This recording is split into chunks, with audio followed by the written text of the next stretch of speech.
people tend to look at the way they do things the opposite. I have to work. I have to go, right? I am going to show up there. I'm probably going to show up for the people I love. I might, if I get around to it, show up for me. Maybe, right? Which is usually a no.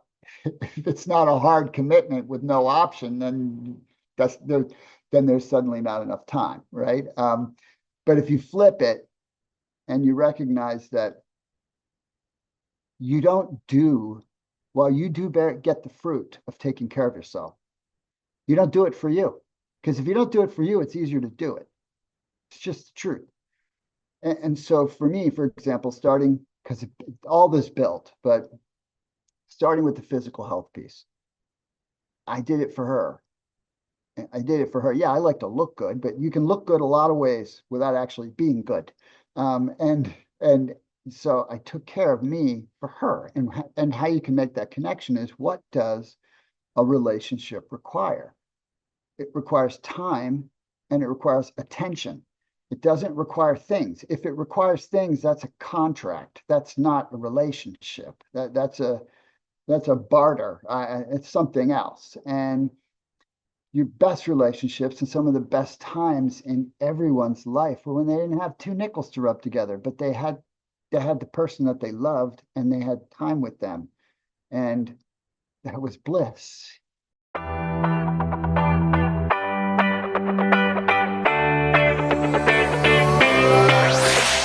What a pleasure it is to be with you, Todd Burrier, today. I love your work. I love who you are. We've been having meaningful conversations this past year. And after I read your book, Three Circles Living, let me show you the cover here. Three Circles Living, Achieving Your Richest Life Possible. This book is so much fun to read, and each time I read it, I learn something new. And this came through you, Todd. I know you live this, and this is an expression of your contribution. And I would love to have you share a little bit about, how did this come about? How did this story come about? You lived your life and you discovered a few things. Take us to that catalyst that began the whole journey of Three Circles Living and how important it is. Well, I mean, the catalyst really started in 1991, which is a long time ago. And it was one of those God wink, aha kind of moments. I didn't grow up with much and was never really someone who was very ambitious for things or money, because it just wasn't in my universe. And then I had, through a series of, life path, I ended up starting a home business in 1989 and got exposed to the idea of making a lot of money. And I got completely into the race, so to speak. And within 18 months, I was achieving so many things that I never would have imagined. Because, as I talk about in the book, I've wrestled low self-esteem and all those kinds of things my whole life, and just never imagined I would ever accomplish anything. And here I was being, I was on stages and I was getting recognition and I was earning big checks. And I'll never, ever forget, it was sometime in the spring of that year. And I was in my office in the back of the house, and I was just sitting there miserable. I mean, miserable is probably not even the best word. Despondent could be a good word.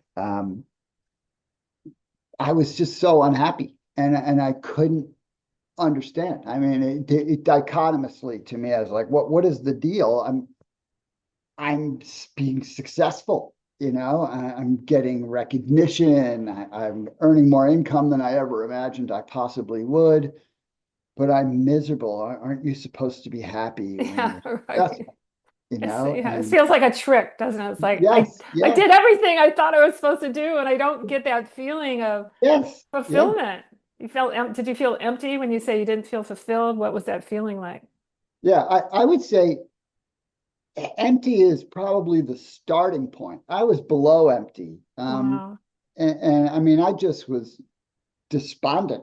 I was miserable. And so I remember sitting with this and thinking, what is going on? And then that question in my own mind, the answer started to happen, and it became really clear relatively fast. And I was very, very fortunate. I married an unbelievable lady, 3 years prior to that. And, it was clear. I wasn't showing up in my marriage, and I wasn't showing up for our child. And my wife at that time was 7 months pregnant or 4 or 5 months pregnant with our next child at about the time that Wow. this went on. And I also was not doing well in my health. Um, you could just put mental health as a part of Right. that term. Right. Exactly. Physically, physically, I wasn't doing well. I mean, I already had a lot of health issues as a young person. I don't have wonderful genetics from a health and wellness perspective, and so I wasn't doing well physically. I was sick all the time, and I had put on some extra weight, and I didn't. I was bleh, I just was bleh. I don't Yeah. have. That's a great adjective, right? I was bleh. Blah. I get it. Yeah, Yeah. and so it was sort of like this awakening. What am I doing? I mean, I'm destroying two things that are so much more important than the thing that I'm destroying them to chase. And Right. and it was like this awakening. It was like this immediately drew a line in the sand and said, I'm not going to do that. I am going to figure out a way. I don't know how, but I'm going to figure out a way to be able to do it all. And that Exactly. was really the beginning. There was no answer. It wasn't like I could, okay, let's go get a how-to book. There Yeah, was. exactly, exactly. It's like we stumble and we begin to ask questions and we start to realize that the answers we're looking for aren't necessarily out there. Yeah. They're more in you.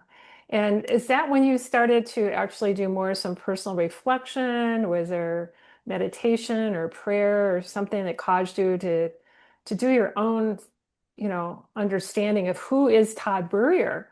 Who's that being inside that wanted to unfold when you had all the trappings of success? Family, the perfect wife, probably a picket fence. You had the money, you had the title, you had the recognition, and yet something was missing. So you had to stop. Like you say, there's a line in the sand that you drew, and you said, I'm not doing that anymore. Yes. And then what? Well, so prayer was a part of my life at that point, but that had only been a recent thing. And so was journaling, reflection. But I poured myself into reading, and I mean, obviously, I read the Bible. I've been reading the Bible every day since that period of my life. But I also began pursuing developmental authors who were connected to what I was trying to accomplish. But Mm, again, there was no one out there that was very specific to the topic of it. hmm hmm Probably I think it's a lame way to put it, but the work-life balance thing, that was about the closest word verbiage you could get to what I don't believe in that, by the way. I hmm believe in balance. I don't believe in work-life balance. Right, That's exactly, equating life to exactly. work. That's not a thing. Right. And there were multiple pieces from different people I read, um, that, I'd take a piece and I'd take another piece and I'd start to, and some of the authors I mentioned in the book, Covey was influential for me. He was one of the few people that was espousing more of a message of priorities and investment in things of matter, And so I started cobbling it together and just figuring it out and experimenting. But first I just drew boundaries around certain things, so I immediately drew boundaries around, when I sit down at a meal with my wife, I'm going to be at the meal with my wife. I'm going to take time to spend with her, with nobody else. I mean, and this was before cell phones, so it wasn't Right, like that was a right, distraction. right. That's a whole nother, we could spend all day on that one. And I'm going to take specific time to take care of myself. And so I started there while I was trying to figure it all out. And then I cultivated the skill of planning. That was probably the first skill or disciplining that I started to do, was to discipline those few things while I began trying to figure it out. So it was definitely a journey, but fundamentally, I began doing the three circles practically immediately, just not in sort of the same formulaic way I lay it out now, because obviously I've been doing it now for Right, right. 34 years. Well, let's stop there for a moment in terms of defining the three circles of living. And Yeah. then it expands into, because I would like to go into the assessment and ways in which, because we in this community of living the potential, we're an intergenerational community. We call ourselves a change makers. And we're all going through change. I mean, the planet's changing, the world is changing. We're changing individually. Change is And constant. its change is constant. I remember seeing a sign, I think it was at a coffee shop that says, if you fear change, leave it here. And then there was another sign that said, if you fear change, you're going to hate extinction, because change is constant for sure. Yeah. So the idea of evolving, we're evolving. So the three circles started with the three circles, and then it evolved over the years. And we're going to talk a little bit about the workbook and how to integrate that in this brand new year that's upon us. Mhm. What if we could get in the driver's seat with the three circles living and a real assessment of, like what you see in a kiosk in a mall that says you are here and you know where you want to go, and well, you would never get on the road with an empty tank of gas, right? Yes. So, you'd have to do the planning that you're talking about and then looking at the priorities in a way that fulfills your heart, your spirit, your mind, the uniqueness of who you are as a being. So this is so important. The timing is so exquisite. So let's go back to the three circles in the beginning. Yeah. Yes. So first I gotta say this because it's an example of the kind of the evolution, right? So Right. so that moment in time was about me, right? It was about me. It's about I'm miserable. I'm miserable. I wasn't yet thinking about how miserable my wife was, right? I wasn't thinking about anyone else except I'm miserable, which is Right. really normal, right? It's especially as we're younger, we think the world revolves around us and it's all about what is in it for us. But it didn't take long for I, I can't, I dare say, to get a little wisdom, even at that age, because I think wisdom takes a long time. It's knowledge plus deep experience Right. that equals Uh-huh. wisdom. Right? Right. 'Cause Right. you can have all kinds of knowledge and have no wisdom. Yes, that's true. Which clearly is true. and and so where it really evolved to is in the book, while it's really about each person's specific paths of a journey. It's about you, but it's not for you. And that's the irony of it. It's so you become the best version of yourself, Mm-hmm. the Mm-hmm. highest version of yourself. But Mm-hmm. again, not for you. Mm-hmm. It's Right. because that's the version of you that is here with the purpose of making an impact that only you can make, Perfect. regardless of what you think of yourself. Because Exactly. most people don't think that. They're like, I'm just little me. Well, yeah, well, you know what? You could say that's with everybody because we're on a rock floating around in a universe that's infinitely bigger than we can know. And Right. we're only here for a blink. So, yeah, everybody's that from the richest, most successful, whatever you think Grand Poobah in the world is, we're all here to make our impact in our time. And that's ultimately where the journey goes. Right? So I had to just kind of say Oh that as yeah, that's yeah. so important, because the idea, just the uniqueness of each of us being so unique, Yes, snowflakes are unique, our fingerprints, but the idea is, why am I here in this? And what did it take, those old Woody Allen, I don't know, movies where it talks about sperm and the egg and the chances of becoming fertilized and actually being born is a miracle in itself. yes, So we're taking up a spot, right? We're on this rock floating through the universe. And so who we are becoming is essential. yes, It's not who we think we are. yes, Right, 100%, right. 100%. Got And the that. irony of that too is that you are all of you through your life. You don't get to shed anything, right? You don't really shed anything. You might not remember as many things from back when you're 5 or 7 or Right, 10, exactly. right? But that person is still you, and it's still part of you, right? You just Exactly. right. I think the easiest way to say it is we don't grow out of anything. We grow on top of, right? We just become more advanced versions Right, with more exactly, layers, right? exactly, exactly. That's like, you don't want to lose the 5-year-old in you. I was Never. just going to say that. I have a Yeah. picture of myself as 5 years old on my meditation table. And she and I have conversations every day. And I go, how are we doing? Discovering that little child within myself that's exuberant and fun and wonderful and loves life. That 5-year-old. I love bringing her into the Yeah. conversation. So The, thank the, you. fi- the 5-year-old has no governor on what's possible. None. Absolutely. They're Absolutely. not limited by, oh, I can't do that. No, Right. that gets put in the I 5 year. know, I know. Right? That's the whole point of intergenerational learning is what do the youth have to teach us that we've forgotten? So Yeah. back to the three circles. Yeah. So I know I deviated you. Oh Sorry. no, no, it's perfect. I'm tangential. So I mean, I I am love what I that. am. I Right? love it. So the first circle, which has to be the first circle. And I draw these out with the health circle leading to the relationship circle, leading to then your career circle, etc. But there's much more than that.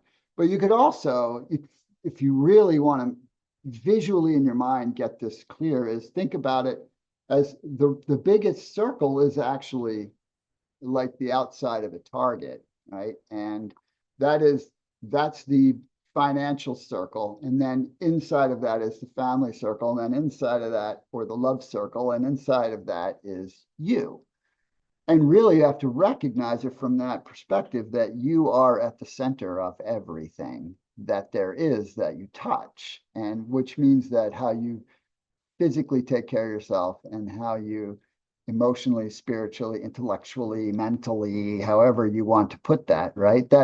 That is the human being that then is showing up in all these other areas.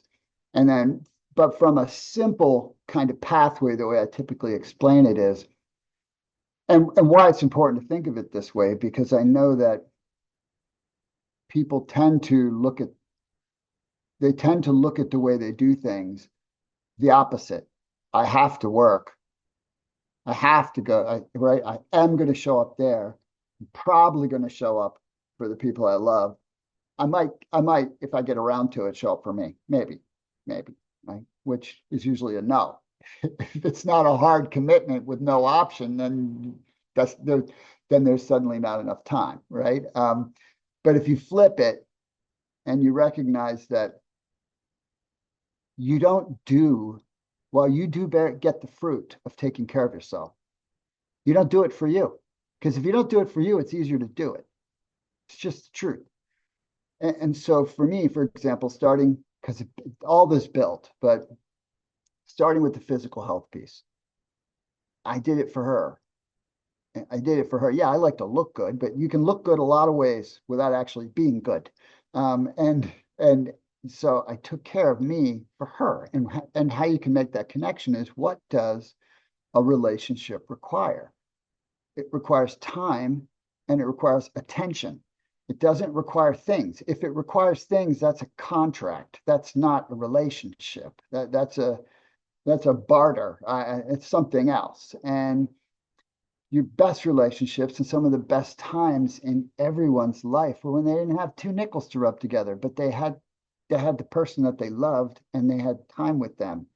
And that was bliss, you know? So you think about the time and attention, what does that require? It requires energy. And so taking care of yourself physically provides the energy to show up truly for the people that matter, right? And then if you look at it from that context, when you then do that part and you show up for the people that matter, now you have joy. Not only do you have energy and vibrancy, but you have joy. And when you take energy and joy and you transfer that into any endeavor, you will show up in a magnetized way. You will show up in a way that makes others say, wow, that's someone I want to be connected to. And you will advance in the things that you do. It won't work the opposite direction sustainably. If you only show up in your work, but you don't show up for the people you love, or you don't show up for your health, you will destroy your work. You'll destroy it. You physically won't be able to sustain it, but you neither will you emotionally. I mean, who shows up well when their personal life is a train wreck? No one. Right? No one. That's just not a thing. Maybe for a psychopath, but then I don't think they care about a personal life. So that doesn't even count. Exactly. So this concept of personal health. So what I love about what you just said, Todd, is the importance of personal health and taking responsibility for it for other people in your life so Yes, that you can, and the connection to that creates joy, that creates an energy that you can't do if you're just focusing on yourself and your work and your money or anything else. Is that right? correct. Yeah, So personal health, and that's one of the first circles that you talk about in terms of the seven, there's three circles, but then seven aspects. And the first aspect is physical health, and then pursuits, and then fulfillment. I don't know if that's the next way in which it all showed up for you, but then the standard of living, relationships, mental outlook, and the capacity to give. So those are the seven aspects. right. It Those all are seven. started for you when you recognize your personal health and what needed to change. But the motivation, when you were talking about the circles, it was not for you, it was for the people that love you. Yes. Yeah. That's I've never read that anywhere. I'm a personal growth junkie. I read books and all that. I've experienced that, exactly what you're saying, but it's very difficult for other people who are struggling right now. If you're listening to this podcast and you're struggling, you feel you don't have energy and you feel like life is happening to you, and all this stuff that makes you feel like you're failing at life. It does start with your view around your health and how you can turn it around. And that's where Yeah. you started. Is that Yes. right? Yes. 100%. And so, in the book and practically when I'm teaching it, whether I've taught it in companies over the years or coaching clients, or that personal health, that health circle is really physical and mental, right? And one of the Yes. connections most people don't make is that your mental health is directly connected to your physical health, right? When you feel better physically, you'll feel better mentally. Now there's more to it, right? There's developing yourself and identifying your strengths and understanding that you have lots of good stuff regardless of what the world has kind of planted in your brain, Right.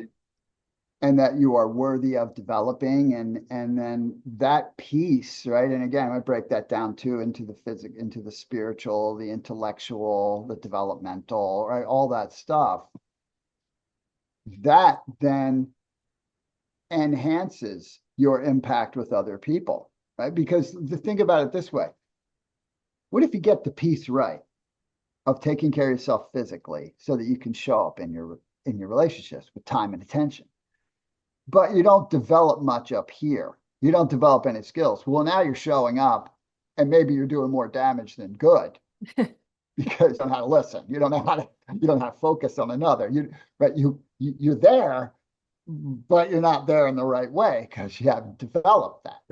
Right? Right. So, Yeah. it's the next piece for you personally is physical and then developing and being purposeful, learning the things of how to show up well with people because we're Right. not taught that. That's not in our everyday Right. teaching. So, along with the choices of the circles, and it goes back to planning and what's important and where you're going to put your time and attention, along with that comes some decisions. Yes. So, you refer to it, decision one is taking responsibility. I love that word, taking responsibility that individuals are where they are due to their own choices. So, that stimulates the conversation of what needs to change in my choices that will help me have better health. Ooh, this is a good one. What you know what drives choices? What? Beliefs, Yes.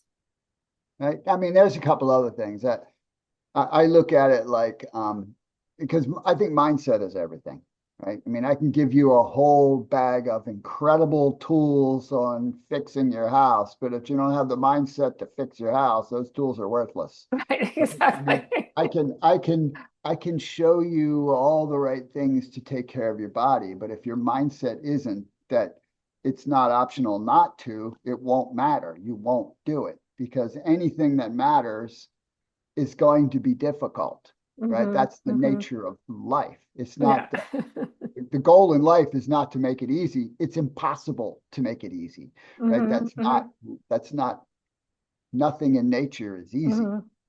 It's ordered, but it's not easy. Right. And so without the right mindset, you will quit when things are difficult. You will quit on a marriage, you will quit on a pursuit, you will quit on your own health, you will quit on whatever, because whatever it is going to get hard. Guarantee it. And if Right. it's not hard, you ain't trying hard enough, Right. right? That's the, Exactly.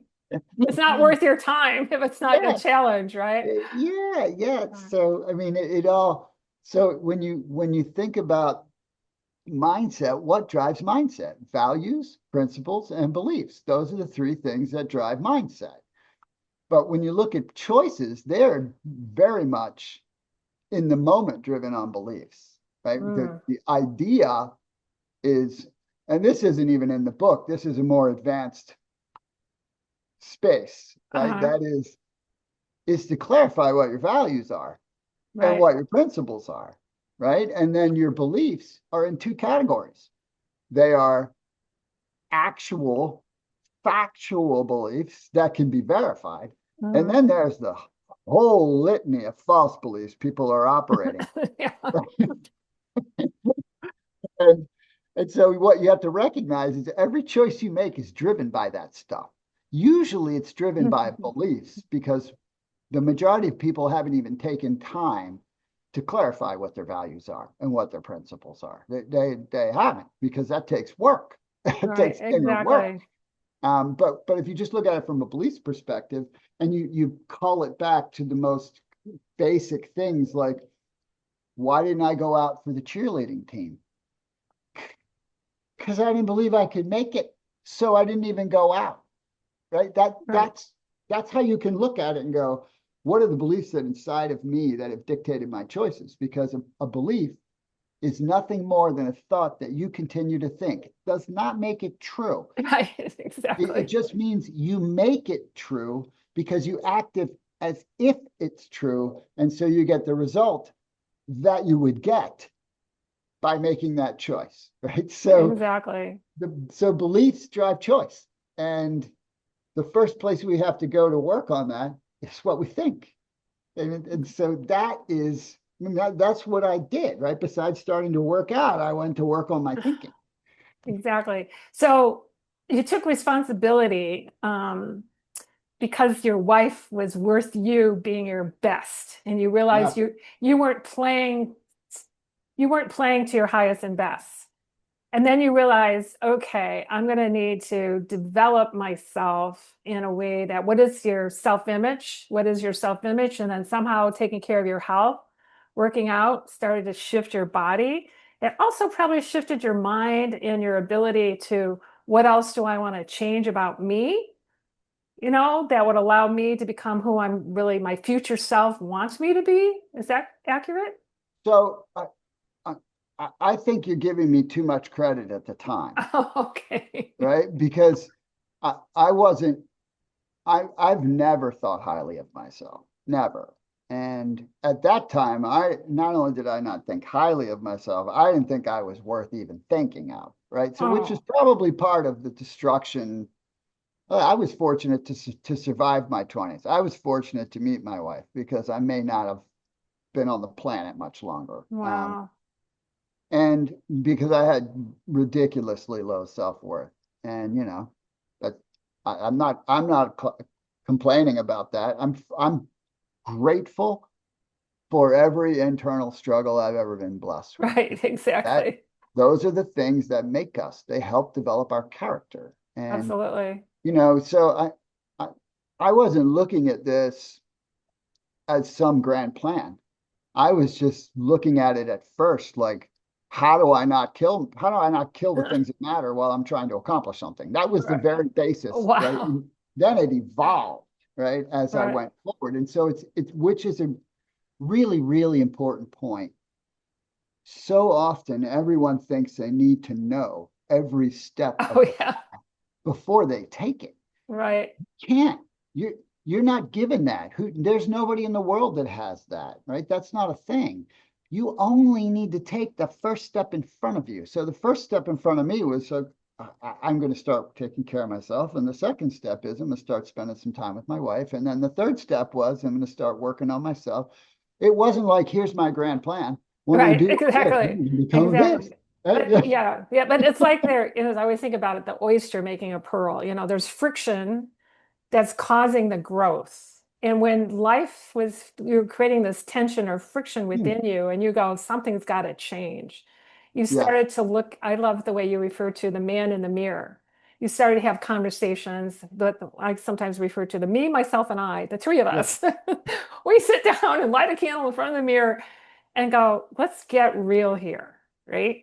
Because how else do you really uncover what's wanting to be birthed through you if you don't yeah. create the space to have that inquiry? I love that inquiry. How can I accomplish, how can I prevent myself from killing myself and making somewhat of a difference on the planet in some way? You know what I mean? It's like you are in a growth spurt mentally, physically, emotionally, and through that, the wisdom of this book of the three circles and the actual seven aspects that actually can help people design their life is so powerful. Because, Todd, when I look at these, I too have the wisdom of an older person.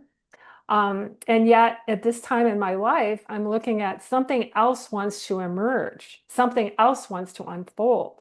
So, even looking at aging is different. In my view of it, is different than a lot of people who are in my age bracket because their belief about what it means to be in the seventh decade has a certain element to it. Mine is like, we're just getting started. You Yeah, know, it's I it's get it. a it's a different belief. And it's like these beliefs come through change. So for all the people that are going through the challenges right now, like look at all the people that are being laid off from work, you know, AI coming in and what the future is going to be like. What will we be doing with our time if we don't have to work? What will be our contribution? I feel like your work and the way in which we want to cultivate this understanding is to help people become more aware of why they're here, going through the change in a way that they can cultivate the new being that could help create the better world. But you probably can't even think about creating the better world when you're in the struggle. Like you No. said, back in the day, you were going, I was just trying to prevent myself from killing myself and getting Yeah. something Well, positive done, right? and really when you look at creating your richest life possible, right? Which is not necessarily about you being flush with financial riches. Right, It's right. a rich life. But it is because from that place, you really can make your highest contribution because you can't, to your point, if you don't know where you're if you don't know how you're going to pay your rent at the end of the week, it's pretty hard to think about what contribution you're going to make on this planet Right. and what difference you can make in someone else. If you're sick, you can barely get through your day. You're so fatigued that you can't think straight after a couple hours. You're struggling with health issues, which a substantial amount of our population is. You can't be thinking about a high contribution. You're not even remotely thinking about that. You're trying to figure out what's going on here. What's wrong with me? You're in there, right? Right. And so I Exactly. started in there, right? And then I started working to get out of there. Right. And then just like you right now, we always hear about using the caterpillar going to the butterfly, Yeah. Yeah. Right. The right? metamorphosis. Right. But nobody ever says what happens when the butterfly evolves into something next. You see, Right. Right. your caterpillar was, I don't know how long ago, and then you're a butterfly, and I don't know what, you're an eagle now. I mean, you just, so it's It's, you got to follow the threads, but you have to start. You can't follow the threads in life unless you are taking care of you and you're investing in the people you love, because that foundation becomes like a rock. You're not going into the world for need. exactly. Exactly. It's like start start that map. It goes, you are here. It's like Yeah. the inner work, and then being supported with love and understanding with people who believe in you. I know that part of the work that we do in Living the Potential is helping people trust themselves, number Mm, one. Trust, like, who are you, how are you wired, all of that, but then how to cultivate that and then begin to cross-pollinate with others, because we're part of nature, we're not separate from it. It's just that, where do you start? And so you're going back to, you did it for your wife. yeah. And she sounds like I'd love to meet her. Oh, She's she's incredible. She's she's an incredible human. a total inspiration. So there may be people, as you're listening to this, you may have people in your world that believe in you, and how to cultivate that relationship in the midst of the change. Because I believe when two or more are gathered, it goes back to what's possible. Mm, Because the rest of these steps of what you're asking, the pursuits come from when you have the energy and the health and well-being, yeah. right? And then the fulfillment comes from this sense of joy. It's like, love the way you connected that. Joy and energy comes forward. And then you might see a change of the way you spend your time. You call it standard of living, right? And then what relationships and mental outlook come about. And it's not all a straight line. Like you said, it's a process looking back, like, oh yeah, Yeah. Nothing in life is a straight line. Right? exactly, I exactly. mean, you can make a straight line down. There's definitely that, right? You can do a straight Right, line right, down in right, life, but you're right, never doing a straight line up or right. out. So let's say, if what do you have a strategy for, we're going into the holidays and then the new year is emerging. So I'm just curious, do you have any strategies that you use to help people design those, I call it a dream. You might have a dream on your heart and some part of you is going, oh, those days are gone, or whatever it is. I think people have dreams. They just don't believe that they can turn it into a reality because of circumstances or whatever. Well, let's say it's a clean slate. And we're the directors, the designers of a movie set, and we're creating the scenes and everything for the next new year, and we can start that now. We don't have to wait till New Year's Eve or any of that. We can start that now. What would you what's your process? And perhaps that could lead us into some strategies that others might want to consider following. So I'm going to boil this a little bit down to what I call a heart pursuit. Oh, perfect. Um, and everybody has one. I There's not anybody that doesn't have a heart pursuit. I mean, it doesn't mean they're doing it, but they got it. And that is the thing that won't go away. You don't do it, but it won't go away. Right? You talk about it, you don't do it because, I'm too busy with this, or I don't have the money, or I don't know enough, or I'm not good enough, or I don't know, you can pick your or. Um, but everybody's got it, whether it's to write a book or to start some sort of business or um, learn an instrument. I don't care what it is. It's going to be different for everybody, but everybody has one of these. And to me, that is, you couldn't get a bigger clue from God and the universe than that. That is the biggest clue you could get that this thing won't go away, no matter what, no matter how Exactly. bad you try to ignore it. It just will not leave you. And so the first thing I have to say is, yeah, you question, can you? Or or maybe you even use language like, who am I to? Or whatever was stuck in your skull, right? That stayed. And the first thing I would say was, well, why not you? Why not you? I mean, what makes somebody else better than you?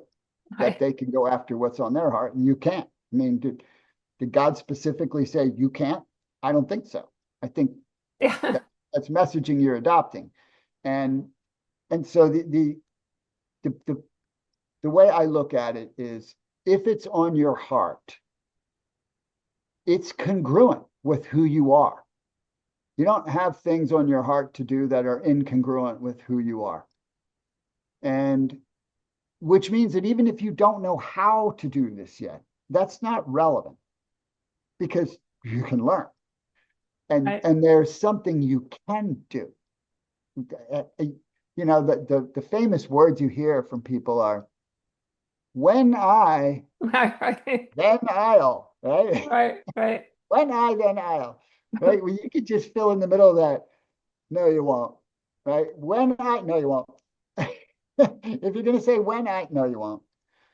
You have to draw a line in the sand and say, okay, this is on my heart to do, and I'm going to start. So the first strategy is you start, and it doesn't matter what it looks like. You're not starting for anybody else but you. You're not starting so that you can go public with it. You're not starting so that you can stand on a stage. You're starting because you're supposed to. Right. It's what you're supposed to do. And you can keep this little nugget in mind. If you don't do it, Mm. there will be a day. Oh, Because if you think in your life, 20 years ago, there were things you thought about doing. This doesn't matter how old you are. If you're old enough to hear this, you can relate to this, right? So 20 years ago, there were things you thought about doing, and you're like, I can't do that. I could never do that. That's like da, da, da, da.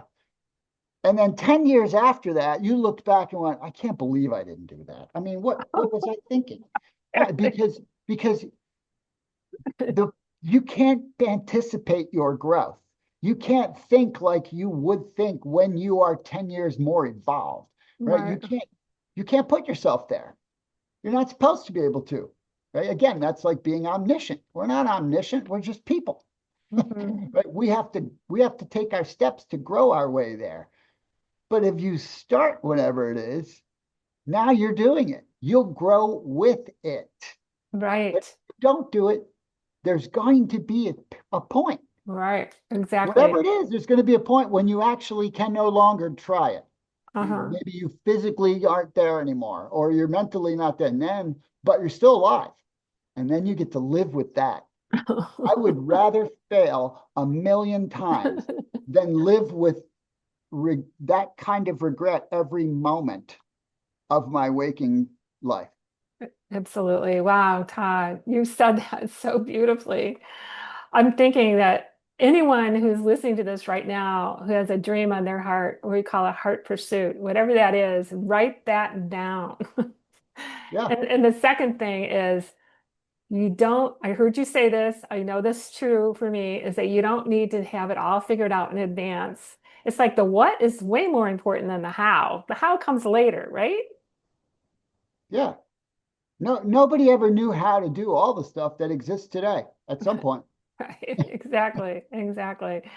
So back to the heart pursuit on a brand new year that's emerging, right? In terms of time is really relative, isn't it? It's relative to the beholder. Like you were just saying, like 20 years ago when you said you couldn't do it, and then 10 years ago, well, why didn't I? And then you thinking, fast forward to that exercise. I think it's a Stephen Covey exercise when it's your 85th or 90th birthday, and people Mm. are celebrating you. What are they saying about your contribution to them?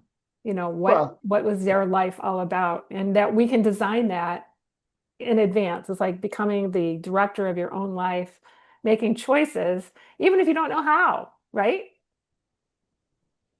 It's yeah, just no, I mean, that's the whole point. I mean, that's what the journey's about, right? I mean, the journey is life, right? exactly, It's not exactly. getting there, right? Right, I mean, there is no exactly. there. There's Right, just there's right, just stops along the way. So that right. heart pursuit that you begin pursuing, right? You're working on it, it's working on you. And so you're growing more confident, you're learning new skills, you're feeling a sense of accomplishment, you're feeling ownership, and suddenly you're becoming a bigger, better version of yourself just because you started this thing. And Awesome. now, because you started this thing, as you get a little farther down the road, you're like, oh, what about that? Right now, you start from that Exactly. little point, you can start to see things in your life you never could have imagined. Right? I sit here living a life I never would have imagined 30 years ago. Right? Right. That guy sitting in the chair and like this, like, oh my gosh, I'm just destroying my life. That guy could never have imagined this. That doesn't mean it was easy, and it doesn't mean it's a bed of roses, right? Well, it could be a bed of roses because there's lots of thorns in that, and there's a lot Right. of work to tend it. But what's occurred sequentially and all the different and all the wonders in the life and all the great moments and all the awesome experiences and all the challenges, right? You want that. That's Exactly. what life is Exactly. about. Exactly. And I wonder, if just in the fantasy world, let's say, if you, Todd Burrier, now could speak to you, Todd, the 5-year-old, or the 8-year-old, or the 10-year-old, and to share a vision of what was unfolding for you that you couldn't see through your time. Do you think that's even possible? I mean, sometimes I think about that. That's my heart pursuit is this intergenerational learning community where young people are eager and the older folks sometimes forget what it was like to have a whole life ahead, with the possibility of a heart pursuit, right? Mm. And the young people have it, and the old people, many of them, not all of many, have given up. So this idea of this intergenerational space where the wisdom sometimes comes from the youth with the questions they're asking that can re-inspire or reignite someone who's gone, I think I could, this is the big first day of the rest of my life. You know what I mean? Kind of like get a Yeah, whole new yeah. concept on time, which would be amazing. And I know you have a new grandchild in your family. So when you're looking at this soul that's come down in a human form and you're looking at that being and you're going, wow, it's almost like seeing yourself at that time when, because we're all so connected. And I think we forget that the new life that's emerging here is filled with possibility and all of your wisdom that you've shared here, Todd, and the authentic way in which it's unfolded for you. I am thrilled to bring it into our community. And I'm Well, going to encourage people to get the workbook. And I think I've got a name for a group that's going to be forming for people who want to really follow their heart pursuit in 2026, which, by the way, that adds up to a 10, 2026 adds up to 10, which adds up to one. It's a number one year. So like that. what if we could make ourselves the number one heart pursuit 2026, living the potential intergenerational community, and follow some of the guidelines that you have here, Todd.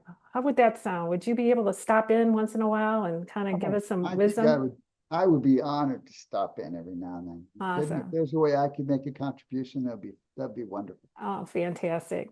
Well, I want to thank you so much for your time and energy. And this, of course, is going to be, on out there and in the waves here, all the Spotify, Amazon, all of the podcast vehicles. And we're going to have you on a Podluck the first week in December. And we're going to go a little bit deeper in a conversation with people. Now, they will have had a chance to listen to this podcast, probably come up with some questions, and we'll go deeper Awesome. individually. So I love being on this planet with you, Todd. You're such a breath of fresh air. Thank you so much for your time and attention. Any parting words you'd like to say to the audience before we leave today?